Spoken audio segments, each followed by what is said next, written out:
Bismillahirrahmanirrahim. Assalamualaikum warahmatullahi wabarakatuh. InsyaAllah hari ini saya akan menerangkan sedikit tentang definisi hadis palsu. Jadi, hadis palsu bermaksud menyandarkan perkara terhadap Nabi SAW, padahal perkara tersebut bukan datang daripada Nabi SAW. Perbuatan ini adalah dilarang di sisi Islam. Ini kerana hukuman bagi orang yang berdusta atas nama Nabi SAW adalah tempatnya di neraka. Banyak hadis-hadis yang berkaitan dengan pendustaan terhadap nama Nabi SAW. Antaranya, Nabi SAW bersabda, "Man kazaba alayya falyatabawwa'u maq'adahu minan nar." Maksudnya, sesiapa yang berdusta atas namaku, maka siaplah mereka tempatnya di neraka.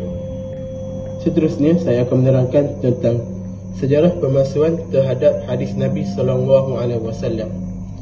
Mengikut ahli sejarah, bermulanya pemalsuan terhadap hadis Nabi SAW apabila berlakunya fitnah yang membawa kepada pembunuhan Amirul Mukminin, iaitu Sayyidina Uthman bin Affan radhiyallahu anhu.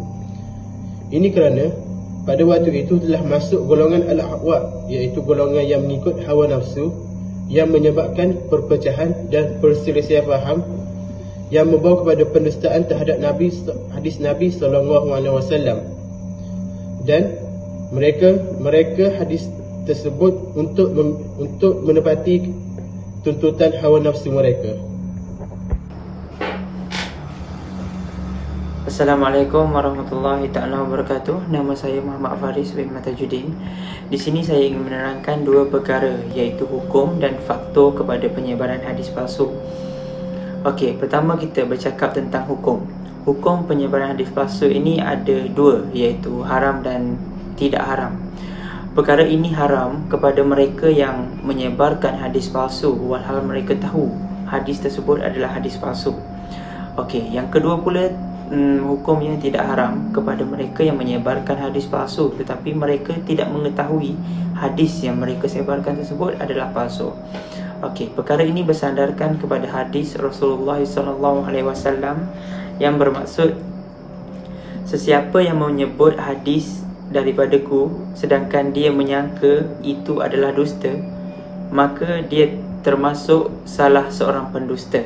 Okey, di sini ingin menyampaikan bahawa walaupun hadis tersebut mengajak kita untuk melakukan kebaikan dan menolak kemungkaran, sekalipun hadis tersebut tetap akan menjadi hadis palsu dan haram untuk kita sebarkan.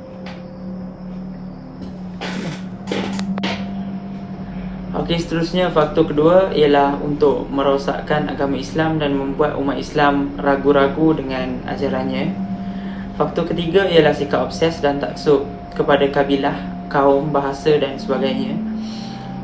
Faktor keempat ialah pertelingkahan politik. Hal ini boleh kita tengok seperti mana yang berlaku dalam golongan Syiah.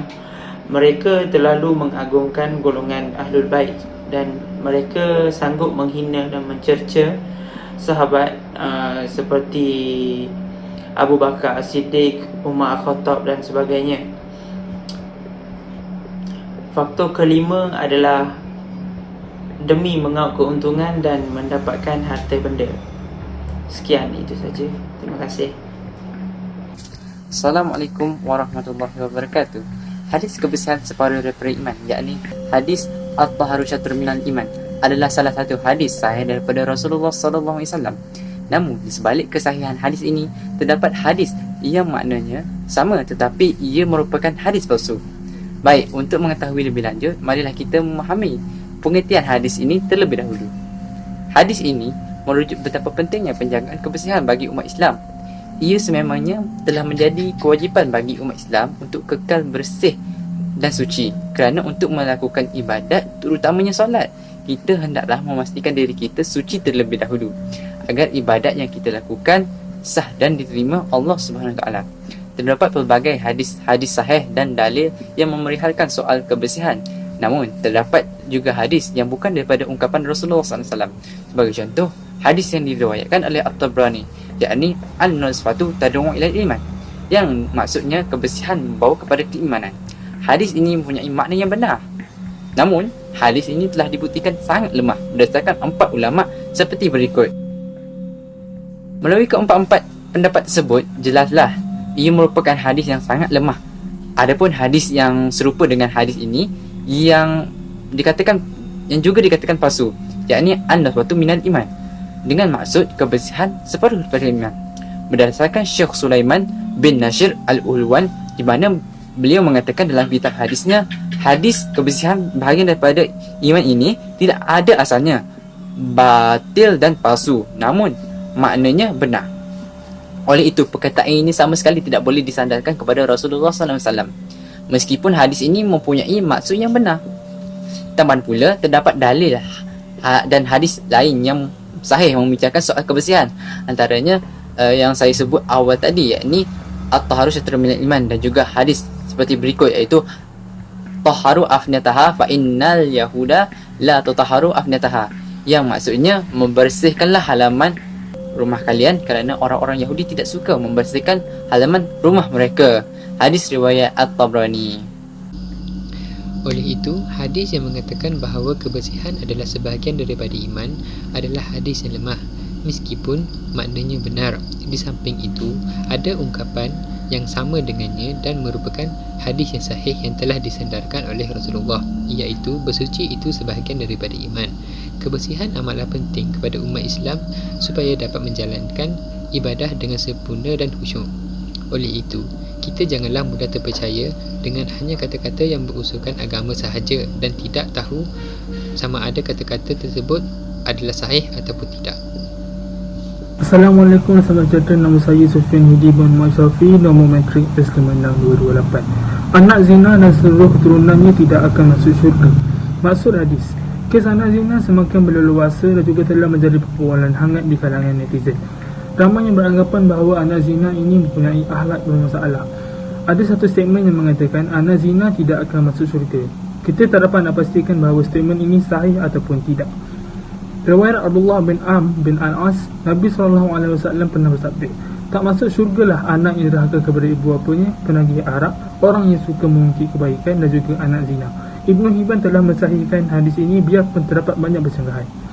Ramai para ulama telah menilai hadis ini sebagai lemah, palsu dan juga tidak dapat diterima. Al-Quran telah menunjukkan bahawa Allah tidak akan menghukum seseorang kerana dosa orang lain. Firman Allah Subhanahu wa taala dalam surah Al-An'am ayat 164, wala taksibu kullu nafsin illa 'alaiha. Maksudnya, dan tiadalah kejahatan yang diusahakan oleh setiap orang itu melainkan orang itu saja yang menanggung dosanya sendiri. Imam Al-Hafiz Ibnu Kathir mengatakan, ayat menceritakan tentang hari kiamat di mana berlakunya pembalasan, hukuman dan juga pengadilan daripada Allah Subhanahu wa taala. Setiap jiwa akan diberikan ganjaran mengikut amalannya di dunia. Jika dia banyak melakukan amalan yang baik, dia akan diberikan ganjaran yang baik. Manakala Allah akan memberikan ganjaran yang buruk kepada sesiapa yang melakukan amalan yang buruk. Setiap jiwa tidak akan mengikut kesalahan orang lain, dan ini telah menunjukkan keadilan Allah Subhanahu wa taala. Nama saya Ahmad Hafiz Irfan bin Ahmad Nawizan. Nombor matrik saya S55601. Bagi petikan ayat Al-Quran yang kedua dalam surah Fatir ayat ke-18 yang bermaksud, dan orang yang berdosa tidak akan memikul dosa orang lain, dan jika seseorang yang berat dosanya dan meminta orang lain untuk memikul dosa itu, tidaklah akan dipikul untuknya, meskipun orang yang dipanggil itu adalah kaum kerabatnya. Ayat ini menunjukkan bahawa tidak kiralah sama ada statusnya suami, isteri, ayah, ibu, anak dan sebagainya. Jika seseorang itu sehat akal fikirannya dan telah balik, maka dosanya itu akan ditanggung sendiri. Sesiapa yang gagal melaksanakan tanggungjawab yang diamanahkan dalam ajaran Islam, maka akan berdosa. Kesimpulan bagi hadis palsu ini, tidak ada satu hadis pun yang mengatakan bahawa anak zina tidak akan masuk ke syurga, dan hanya iman dan amal saja yang menjadi tiket utama untuk masuk ke syurga. Tidak kiralah sama ada seseorang itu anak halal ataupun anak haram. Jika seseorang melakukan beriman dan beramal soleh, maka dijamin untuknya masuk ke syurga. Dan jika seseorang itu melakukan maksiat, maka dicampakkannya ke dalam neraka. Anak zina tidak layak dibenci ataupun dihina, kerana perjalanan mereka di dunia ini adalah penentu untuk mereka di tempat manakah yang mereka layak di akhirat kelak. Baiklah, akhir sekali ialah kesan-kesan hadis palsu. Yang pertama ialah merenggangkan perpaduan umat Islam. Contoh hadis palsunya ialah perselisihan umatku adalah suatu rahmat. Jadi kita nampak daripada hadis ini dia lebih mendorong kepada perpecahan umat Islam lebih daripada penyatuan. Dan seterusnya ialah merosakkan akidah umat Islam. Jadi contoh hadis palsunya ialah sesiapa yang mengenali dirinya, maka sesungguhnya ia telah mengenali Allah Subhanahu Wa Taala. Jadi hadis ini sangat bertentangan dengan ajaran Rasulullah, di mana bagi dia mengajar kita mengenali Allah Subhanahu Wa Taala melalui sifat-sifatnya, iaitu Asmaul Husna. Yang ketiga ialah menjatuhkan nilai kewibawaan agama Islam. Di contoh hadis palsunya ialah sesiapa yang solat duha sekian rakaat, maka dia diberi pahala sebanyak 70 para nabi. Jadi jelaslah kita nampak hadis ini telah merendahkan dan menjatuhkan martabat ketinggian para nabi, kerana menyamakan pahala sekian ibadat dengan sekian para nabi. Dan seterusnya, ulasannya ialah secara umumnya terdapat banyak lagi hadis palsu yang perlu kita ketahui, ataupun ada hadis yang kita pernah dengar yang kita sedang amalkan, tapi kita tak tahu sebenarnya itulah hadis palsu. Jadi kita perlulah memastikan kesahihan hadis tersebut sebelum kita beramal dengannya. Ada yang menyatakan terdapat hadis-hadis palsu yang baik, di mana contohnya jika kita melakukan ibadat sekian-sekian, kita akan mendapat ganjaran sekian-sekian. Jadi ini sedikit sebanyak dapat mendorong umat Islam untuk melakukan lebih banyak amalan dan juga kebaikan.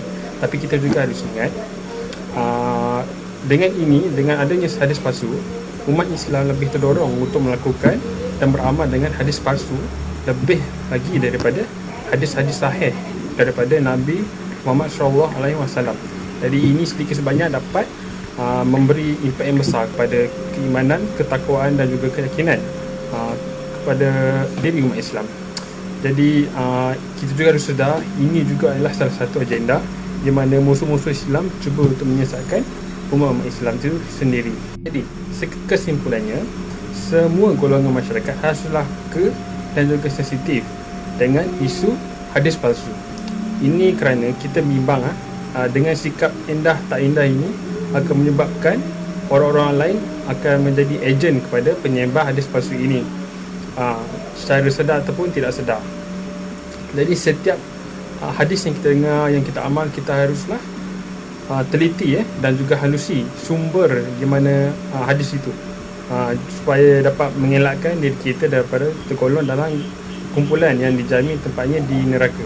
Terdapat sabda Rasulullah SAW, sesiapa yang mendustaiku dengan sengaja, maka bersedialah tempatnya di neraka. Riwayat Bukhari dan Muslim. Dan satu lagi, hadis Rasulullah SAW yang bermaksud, sesiapa yang meriwayatkan sesuatu hadis daripadaku, sedangkan hadis tersebut adalah dusta, maka ia termasuk dalam golongan yang dusta. Riwayat Muslim. Jadi sebagai harapan daripada kumpulan kami, kita haruslah memastikan dahulu sumber dan juga sanad sesebuah hadis sebelum kita ingin kongsikan kepada orang lain. Sifat amanah dan tanggungjawab ini seharusnya kita tanamkan dalam setiap kepribadian umat Islam. Sekian, terima kasih.